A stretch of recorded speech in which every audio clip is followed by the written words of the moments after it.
Hello everyone, welcome to Vedankul. अभी अयोध्या में एक सेंटर था पूरा बाज़ार में। यहाँ पे ये इस कॉलेज का नाम था बच्चू लाल इंटर कॉलेज। यहाँ भी मैंने कुछ लोगों से मिला और बहुत सारे आपको क्वेश्चंस देखने को मिलेंगे। क्वेश्चन पेपर ही पूरा मुझे मिला हुआ है। ये आप क्वेश्चन पेपर मेरे हाथ में देख भी सकते हैं। कुछ क्वेश्चंस बहुत ईज़ी थे, कुछ क्वेश्चंस लाइक जैसे ग्राफ के जो क्वेश्चंस थे वो कंपैरेटिवली थोड़े ज़्यादा कैलकुलेटिव थे, उसमें कैलकुलेशन की ज़्यादा ज़रूरत थी। बाकी क्वेश्चन ठीक थे। जो अगर हिस्ट्री की बात करी जाए तो लाइक क्वेश्चन पूछा था कि तांबे का पहली बार यूज़ कब किया गया था, तो ऐसे भी क्वेश्चन पूछे गए थे। बाकी अगर बात करें बौद्ध संगीति से क्वेश्चन कैसा पूछा गया था, तो उससे पूछा गया है कि प्रथम बौद्ध संगीति जो था वो उसका आयोजन कब हुआ। ऐसा नहीं क्वेश्चन था, ये था कि आयोजन कहाँ पे हुआ था, ऐसा क्वेश्चन करके आया हुआ था। फिर तो आप एक्सपेक्ट कर सकते हैं बाकी जो स्विफ्ट में एग्ज़ाम होने वाले उसमें बौद्ध संगीति से ही संबंधित दूसरी पूछ ले, तीसरा चौथा पूछ ले, या ये पूछ ले कि किसके शासनकाल में हुआ था। तो ऐसे भी क्वेश्चन आप एक्सपेक्ट कर सकते हैं। बाकी अशोका से रिलेटेड क्वेश्चन था, क्योंकि सिलेबस में अशोका डायरेक्टली दिया हुआ है कि देवनाम प्रिय जो नाम था वो किसका था। फिर आपको ऐसे कुल करके क्वेश्चंस अच्छे थे। भूदान ग्रामदान मूवमेंट से भी क्वेश्चन पूछा गया हुआ है। फिर अगर आगे बात करें राष्ट्रवाद की पहली स्पष्ट अभिव्यक्ति कहाँ दिखती है, तो ऐसे भी क्वेश्चन आपसे पूछे गए हैं। फिर चलो दिल्ली का नारा किसने दिया हुआ है। तो ओवरऑल क्वेश्चंस ठीक थे। ज्योग्राफी के सेक्शन में भी अच्छा खासा क्वेश्चन पूछा गया है कि जो इंडियन स्टैंडर्ड टाइम है वो ग्रीनविच मेरिडियन टाइम से या मीन टाइम से कितना आगे है। उसके अलावा ज्योग्राफी से भी ठीक ठाक क्वेश्चन पूछे गए हैं। पॉलिटी के क्वेश्चंस बहुत ही इजी थे। बाकी जो डिटेल्ड वीडियो है वो भी आपको मिल जाएगा, और बाकी इस जो पेपर है उसका मैं आपको स्कैन कॉपी अपने टेलीग्राम ग्रुप में भेज दूंगा। तो उसको अब आप टेलीग्राम ग्रुप से ज्वाइन भी कर सकते हैं। और रहेगी बात कि टेलीग्राम ग्रुप का लिंक कहाँ मिलेगा, तो वीडियो के डिस्क्रिप्शन में आपको टेलीग्राम ग्रुप का लिंक भी मिल जाएगा। बाकी कुछ 5 ईयर प्लान से भी क्वेश्चन था। फिर बिहार के शौरों के रूप में किसी नदी को जाना जाता है, ऐसा भी क्वेश्चन था। फिर questions supreme court of India से भी पूछा गया था कि सुप्रीम कोर्ट की स्थापना किस अनुच्छेद के तहत की गई है या किस के अंतर्गत उसकी व्यवस्था है, ऐसे क्वेश्चंस थे। और बाकी सुप्रीम कोर्ट का राइट के बारे में पूछा गया था कि उसका अधिकार क्या है। तो बात करें अगर power to implement the fundamental rights, तो ये अधिकार सुप्रीम कोर्ट और हाई कोर्ट्स के दोनों के पास में। तो इसी क्वेश्चन की मैं बात भी कर रहा हूँ यहाँ पे। इस तरीके से क्वेश्चन ठीक ठाक थे, अच्छे खासे थे। लोक नृत्य से भी एक क्वेश्चन था, नौटंकी कहाँ का लोक नृत्य है।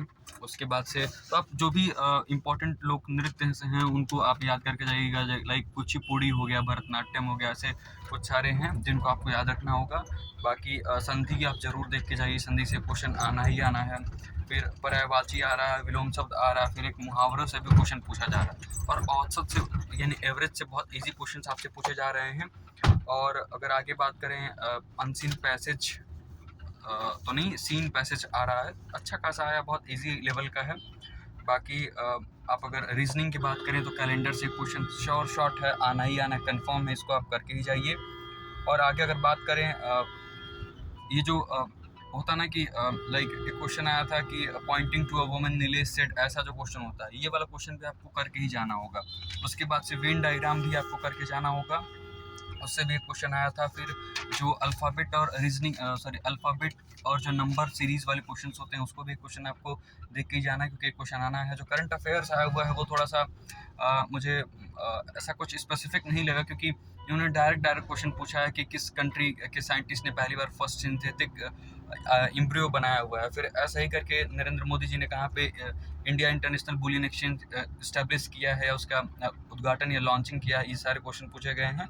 फिर कुछ बहुत स्पेसिफिक नहीं लगा, पता नहीं कैसे कुछ अटपटे से भी क्वेश्चन है इसमें, बट फिर भी ठीक है, क्योंकि करंट अफेयर का पैराडिग्म आप जो करंट अफेयर्स का परव्यू है, जो क्षेत्र है वो बहुत ब्रॉड है, तो आप ऐसा नहीं कह सकते क्वेश्चंस कुछ गलत ऐसा है। बट फिर भी थोड़ा सा क्वेश्चन मुझे करंट अफेयर का पर्सनली मेरे बारे में अगर बात करी जाए तो थोड़े से क्वेश्चंस मुझे टफ लगे।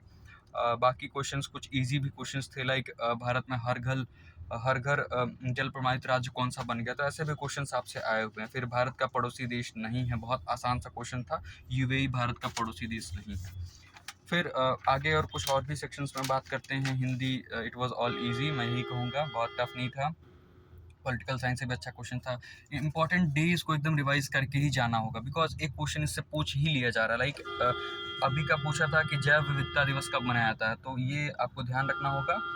22 मई को मनाया जाता है। तो ऐसे बहुत सारे क्वेश्चंस हैं जिनका आंसर मैं नहीं बस आपको क्वेश्चंस बताते जा रहा हूँ, आप देखते जाइएगा। फिर हंगरी का राष्ट्रीय मुद्रा पूछा था, नेशनल लैंग्वेज पूछा हुआ, सॉरी नेशनल करेंसी पूछी हुई थी। फिर विश्व का सबसे बड़ा द्वीप आपको पता है, बताने की ज़रूरत नहीं, मजुली द्वीप है। नौटंकी मैंने बताया, राज्यों का लोक नृत्य पूछा ही जा रहा है। आगे एक बुक से भी क्वेश्चन आप एक्सपेक्ट करिएगा, like powers of the mind book किसकी है। फिर UNFCCC का फुल फॉर्म आपसे पूछा हुआ था। आगे बात करें तो जो दो और पूछे गए थे आपसे गद्यांश, वो भी ठीक ठाक थे, लेवल उनका अच्छा खासा था। आगे कुछ और सेक्शन में चले, ग्राफ में एक ग्राफ थोड़ा सा मुझे कैलकुलेटिव ज़्यादा लगा, बाकी क्वेश्चन तो ठीक थे और ओवरऑल पेपर अच्छा था। बहुत पॉजिटिव माइंड के साथ जाइए और ग्राफ के सेक्शन में या जो ग्राफिकल इंटरप्रिटेशन वाला काम है और जो डाटा इंटरप्रिटेशन का काम है उसको थोड़ा सा धैर्य बना के करिएगा। बाकी सब कुछ अच्छा है, पेपर बहुत अच्छा आ रहा है। इट वाज ऑल अबाउट कि आप कैसे एग्ज़ाम करते हैं और आराम से करेंगे पेपर बहुत ईजी लगेगा। बहुत परेशान होंगे तो आपको ये दिक्कत होगी। ये रहा बुकलेट और इसी के साथ तब तक के लिए खुश रहिए, पढ़ते रहिए और बहुत अच्छे और पॉजिटिव माइंडसेट के साथ पेपर दीजिएगा। बहुत बहुत धन्यवाद।